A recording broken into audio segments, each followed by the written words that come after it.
Yahweh, soberano Pai Celestial, no poder do nome do nosso Senhor Cristo Jesus, nos abençoa e nos guarda, nos ilumina e nos guia por um bom caminho. Yahweh, soberano Pai Celestial, no poder do nome do nosso Senhor Cristo Jesus, nos abençoa e nos guarda, nos ilumina e nos guia por um bom caminho. Aleluia. Aleluia, amém. Em Apocalipse no capítulo 1 no versículo 7 diz que Jesus virá com as nuvens e todo o olho verá. Esta passagem é uma metáfora. Primeiro temos que ver o que significa nuvens. Em Hebreus capítulo 12 verso 1 relata que nuvens são os heróis da fé que foram martirizados. Este versículo está falando dos heróis da fé do capítulo anterior de Hebreus que fala no capítulo 11. É verdade. Isso está falando que nuvens de testemunhas são os heróis que foram mortos dando testemunho de sua fé. Está falando que Jesus virá em uma nuvem, ou seja, Jesus vem com os espíritos dos heróis da fé e fazem morada nas pessoas vivas aqui na terra que estão sendo santificadas, e todo o olho está vendo a transformação dessa pessoa.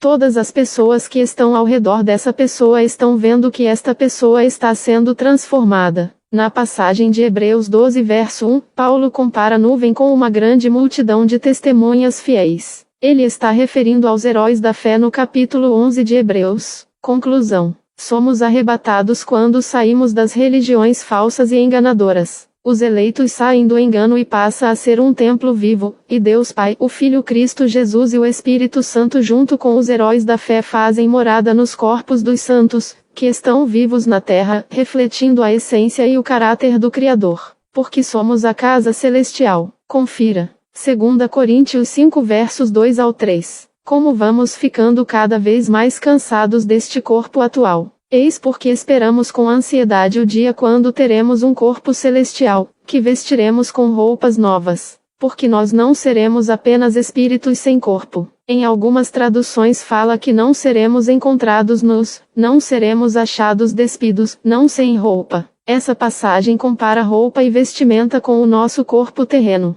Jesus ora a Deus antes de ser preso para consolar os escolhidos em João 17 verso 24. Pai, quero que, onde eu estiver, aqueles que me deste estejam comigo a fim de que vejam a minha natureza divina, que tu me deste, pois me amaste antes da criação do mundo. Sendo assim, aqui fica claro que os escolhidos estão em espírito juntamente com Deus Pai e o Filho Cristo Jesus morando nos crentes que estão sendo santificados. A segunda vinda do nosso Senhor já se realizou, é só você ler em João 21 verso 22 quando Jesus fala para Pedro que João ficaria vivo até que ele viesse. Se o nosso Senhor não veio, então onde está João? Isso já se concretizou quando o templo de pedra em Jerusalém foi destruído nos anos 70 trazendo o juízo para Israel. Mateus 24 verso 34. Marcos 13 verso 30. Lucas 21 verso 32. Vamos ver o que fala no estudo bíblico de Lucas 21 verso 32. Introdução. Lucas 21 apresenta um discurso profético de Jesus sobre a destruição do templo em Jerusalém e os sinais que precederão a sua segunda vinda.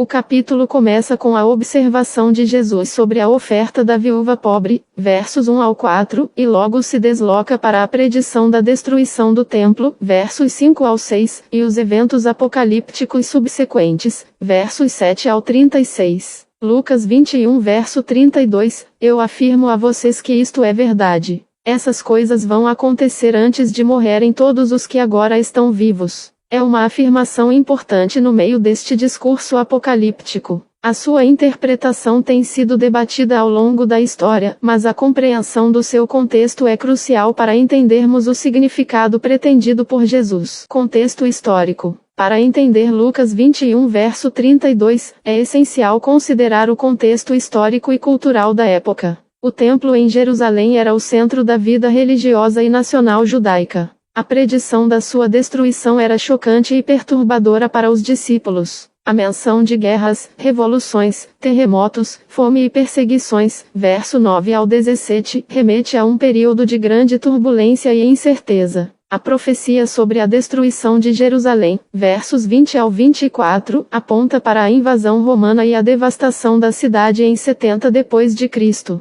Um evento que marcou profundamente a história judaica. Interpretação. Uma interpretação comum dentro do protestantismo é que Lucas 21 verso 32 se refere principalmente à destruição do templo e aos eventos que a precederam, os quais aconteceram dentro da vida da geração que ouviu Jesus. Jesus estaria garantindo a veracidade da sua profecia, assegurando aos seus discípulos que a destruição do templo não era uma possibilidade remota, mas um evento iminente. Essa interpretação não elimina a possibilidade de que o discurso de Jesus tenha múltiplos níveis de cumprimento, ou seja, que ele se refira tanto a eventos imediatos, como a destruição do templo, quanto a eventos relacionados à sua segunda vinda. Dentro desta visão, o colapso do templo e a turbulência do século I depois de Cristo tornam-se uma espécie de prelúdio ou tipo do fim dos tempos, uma imagem em pequena escala dos grandes eventos finais. Este entendimento reflete a complexidade da profecia bíblica, que frequentemente combina o futuro próximo. Esta passagem nos encoraja, como crentes contemporâneos, a viver com um senso de urgência e expectativa.